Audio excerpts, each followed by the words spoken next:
Hey everyone, Miss Knittycat here, and after an extended break, I am back with this video to show you how to make a pot holder. This is a crocheted pot holder, really simple to make, makes for a wonderful gift idea, and it's a quick weekend project for you to crochet it up. I used the Peaches and Cream yarn, which is 100% cotton yarn, and I use these big spools. They're 14 ounces, so really big spools. If you were to use a smaller skein, such as like this Lily Sugar and Cream or even the Peaches and Cream, a 2 ounce or a 2.5 ounce skein, then I would recommend 2 of these for each pot holder. Or if you want to do 2 in the same color, then three of these should be good to make 2 in the same color. One 2.5 ounce might be enough to make one, but just to be on the safe side, I would recommend 2. Now for this project, you are going to need a size H crochet hook, which is the 5mm hook.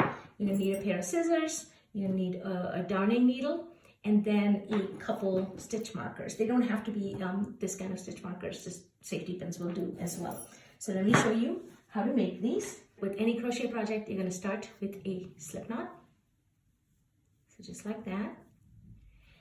And we're gonna do a chain of 37 stitches, or 37 chains rather. So here we go, just make a regular chain. And I would recommend doing this on the looser side, all right? So 1, 2, 3, 4, 5, 6, and just keep making chains until you get to 37. It might be a good idea to actually just count it as you're doing it, or you can count it towards the end. So I've actually lost my count in my head. So I'm gonna go ahead and continue making chains up to 37. Now I have a chain of 37, or a rope, I should say, of 37 chains. And if you're not sure as you're making these, you can just count them down, each one, and that's one chain, all right? So we start from here, that's the first chain, 2, 3, 4. If you count all the way to the end, that's 37. All right.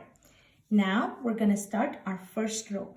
For the first row, you are going to skip this first chain. So this first loop we're going to skip. We're going to go into the second chain, but we're going to go into the back of the chain. So let me bring this up closer and show you here.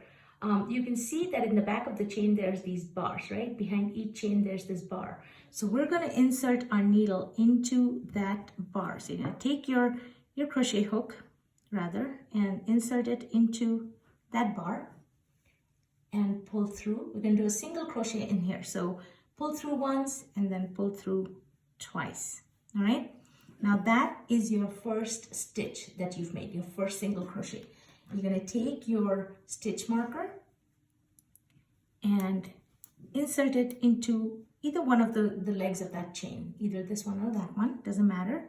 Doesn't even have to go through the full yarn, just to mark that as your first stitch. All right, and now we're going to make single crochets all the way through for a total of 36 single crochets. So we've counted this is our first single crochet. Here we go, and each time we're going to put it into that back bar. And you don't have to do that, but doing that gives you a nicer seam, a nicer edge, and makes it much easier to seam the pot holder once it's done. So here we go.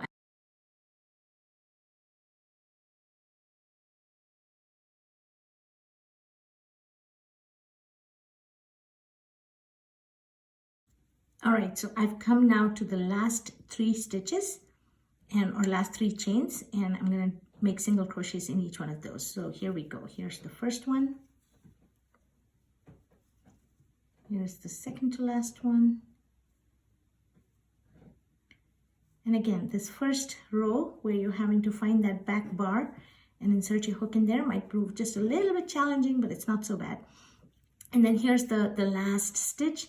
The bar is right here, right? It's a little bit hard sometimes for that last stitch, but right there. So if you're not able to find the back bar for the last one, you can insert it in one of these, that's okay. But you can tell we got it right because you can see the V's of the chains on this side. Okay, now typically in crochet we would turn our work and work the other side, but we're gonna keep working on this one in the round. So we're gonna keep crocheting it in this order here. So here we go. We've done 36. We're now just going to flip the work or go to the back side of the work. This was the foundation chain, the chain that we cast on. And I'm going to hold this tail towards the back, and we're going to find the first chain. You can see I've inserted my hook through both legs of that chain. You're going to insert it and make a single crochet into that, right? And you'll notice that this first single crochet is kind of laying on the side rather than laying on the top, which is fine, which is where we want it to be, because the work is going to fold as we keep knitting in the round. So we're going to go ahead and crochet a single crochet in each one of these chains above for another 36. So we did 36 in that first part, and now we're going to do 36 again. Just be careful that you don't reinsert it in the same hole into which you've just made the single crochet. Pick the next hole, or the next chain, I should say. So here we go, just one single crochet in each one of these. And I've split my yarn here, so let me try that one more time. And again, crocheting it on a little bit on the looser side, especially if you're somebody who crochets, has a tighter way of crocheting. For this project, it might help to just crochet, hold your needle a little bit looser, hold your tension a little bit looser. So that's it. We're just gonna keep going into the next chain, and pick that up again. Go into the next chain and keep making the single crochets. Now, if you need a slower demonstration on how to do a single crochet, I've provided a link in the description field, as well as other helpful crochet links. All right. So I'm going to keep doing this, and I will meet you back up towards the end when I'm almost close to the second 36 single crochets. So now you can see I'm down to the last 3 chains. So I'm going to go ahead and do single crochets in each one of those. So here we go, 1 and 2 and 3. And this last one again might be a little bit challenging, but just find those 2 legs and insert your hook and pick it up and do your single crochet. All right. So now this is why it was helpful to mark the first chain here, because now we know this was the start of our row. We started from here, we did 36, and then we did 36 again. So now we begin the second row. And the best part is this is all you're going to do all the way around. You're just going to be making 36 single crochets on one side, 36 on the other side. So for a total of 72 single crochets in each round. The only thing, and this might be a little bit cumbersome, but I think it helps to count your rows, is each time you come to the stitch marker, you're going to take the stitch marker out. You're going to then make your single crochet, your first single crochet of the next row into that, at the top of that chain. And that means this single crochet now is your first chain, or your first single crochet of the second row. You are then going to mark that. So each row, you're going to mark the first stitch that you make for that row. And this, again, this is important because it helps you count the rows, because we will make a certain number of rows, or we will crochet up a certain number of rows, so that we get the nice little square shape of the pot holder. If you mess it up, or if you're not sure and you lose your count or something, don't worry too much about it. You don't have to undo and start all over. I'll show you a trick later to try and figure out where, how to count the rows, so you can do that. And so before I forget, once you've knit, or once you've crocheted up a few of those ones, what you want to do is you want to mark this point between the join of that upper and lower of that first row. And that's why you need the second stitch marker here. I'm just going to take it and I'm going to insert it right here in between a couple of these single crochets here, so that I know that this is my initial foundation chain, and these are my 2 rows, because as your work folds, this seam will kind of go towards the bottom, and then it'll help you count the number of rows that you've crocheted. All right, so you're just going to keep making single crochets all the way around. So I'll come up to this point, and then I'll show you how to kind of work the bend here. So now I'm coming right around the bend. I'm going to keep making my single crochets. Just look for the tops of those chains and keep making your single crochets in there. So here we go. Here's one. Here's the next one. And you'll notice that there's two over here on this bend. There's one here and one here. So insert and one, and insert in the next one, and two. All right. So you'll notice that because we're not increasing any chains on these bends, the work is going to start to fold inward, and that's exactly what we want. So that's it. You're going to keep going and come around to the end of that row. So let me do that, and I'll meet you back up once I've gotten to the end of that row. So I'm almost at the end of that row. I have 3 more chains left before my next row begins. And so I'm going to insert and make my single crochets in each of those, the tops of each of those, the previous single crochets. Here we go. And that's it.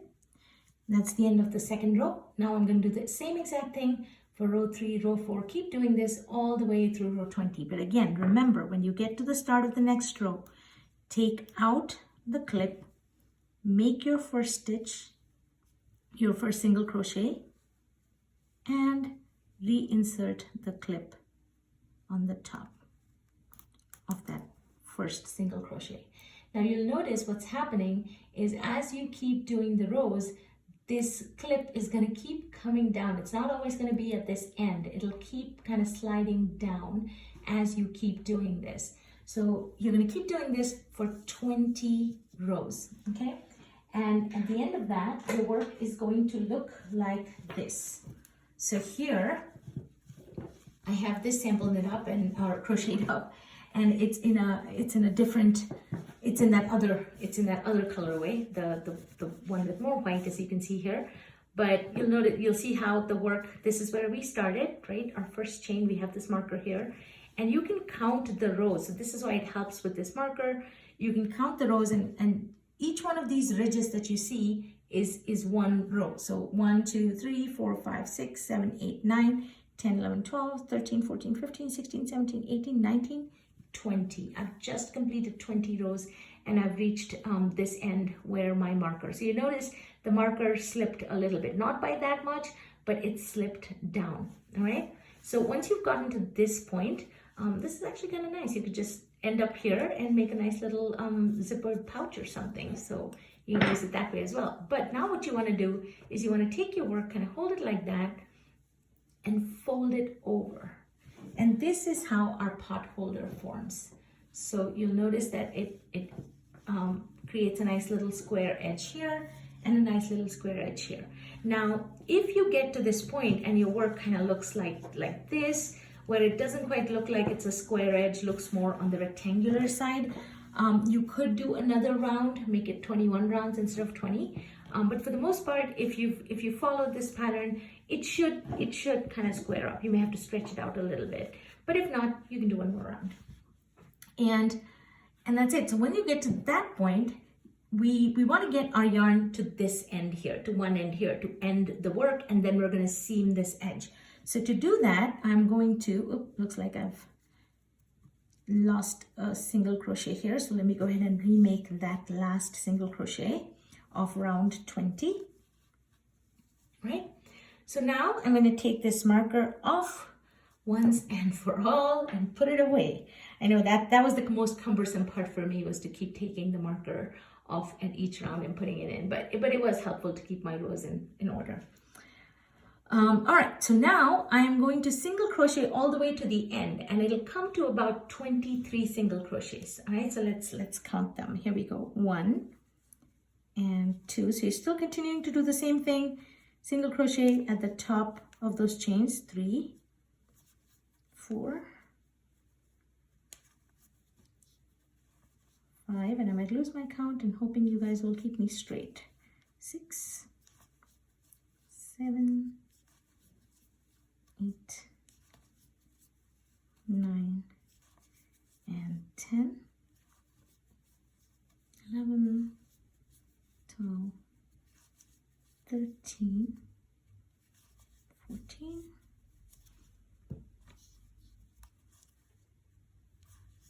15, 15, 16, 17, 18, 19, 20, 21, 22, and 23. All right, I'm just going to pull this up a little bit bigger so I don't lose that stitch, and just put it back again in shape and see. You should be at the end. If it seems like you're not quite at the end, you could do one more. So I'm going to go ahead and do one more here into this last one. 24. All right, so now I'm at the end. I'm now going to make my little loop, little hanging loop right there. And so we're just going to chain 10, make 10 chains here. So here we go. 1, 2, 3, 4, 5, 6, 7, 8, 9, and 10. Now, if you wanted a longer loop or a bigger loop, you could make 12 chains or 14. And then you're going to come back into the same chain. So I'm going to flip my work here. I'm going to come back into that same hole through which I made the chain and pull it through like that, and then pull it through once more. At which point you are going to leave a long tail. I would say twice the length of this, all right? Twice the length of this diagonal here. So I've already done that where I've cut this yarn. So I'm just going to pull this through, and I left a little bit of a longer tail here just to be on the safe side. But at least twice the length to help us seam the edge, all right? And that's it. Now, before we seam this edge, to make things nice and tidy, remember our little tail right here at the start. You can leave it inward like this and just leave it floating in there. But sometimes, occasionally, when I've washed these things, I've had them, you know, pop out from one of these holes. And so what I like to do is I like to weave them in. Now, one way to weave them in is just to put them in, put them through the darning needle and then weave them in. But I like to be extra safe, so I'm going to split the yarn into its plies. So this is a 4-ply yarn, so 2 on either side. Just make one knot, tight enough, but don't pull too hard or the yarn will break since it's cotton yarn. Maybe a couple, and maybe one more. 3. Here we go. All right, and then I'm going to take this, put it through take the entire yarn, join those plies again together, take the entire yarn, and I'm just going to weave it through the edges here. So or through the yarn here. So just, doesn't matter in what order, just through, or in any specific way, just through some of these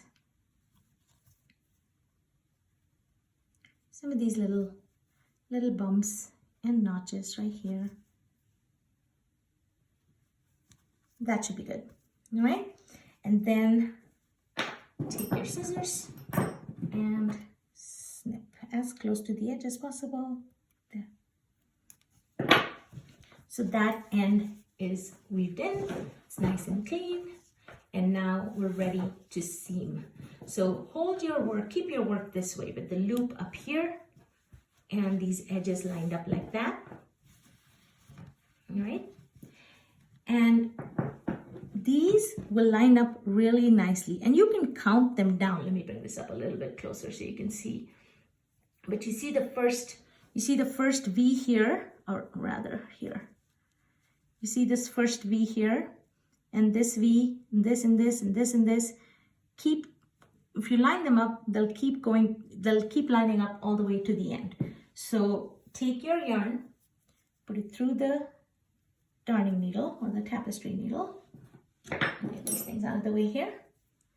And I'm going to cut my seam here or cut the yarn here since I don't need such a long piece of yarn anymore. Here we go. So what you're going to do is you're going to bring this, insert it here into the outer edge of that V. All right, so you see the V kind of lined up like that into the outer edge of this, the V on this side, and the outer edge of the V on the other side.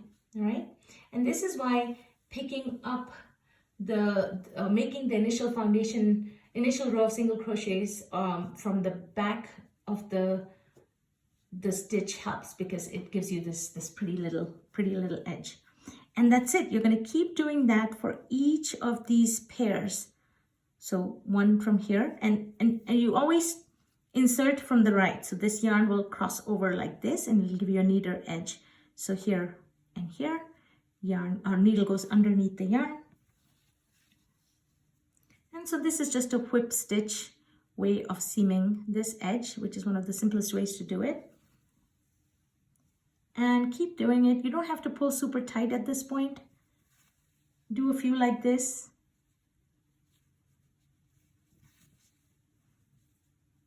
Take out any cat hair if it shows up.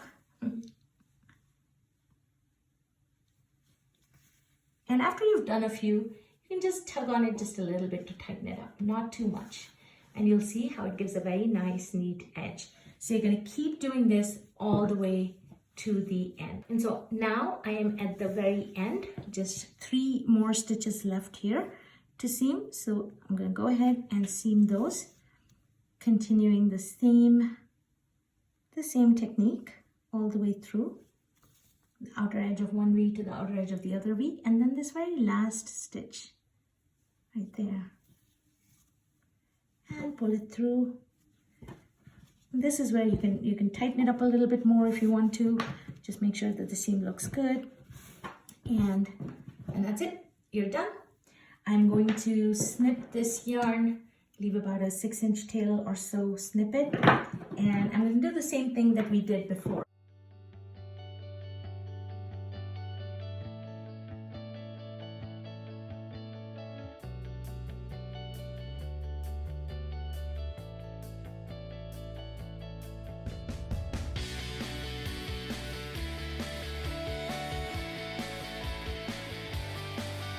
And there you go.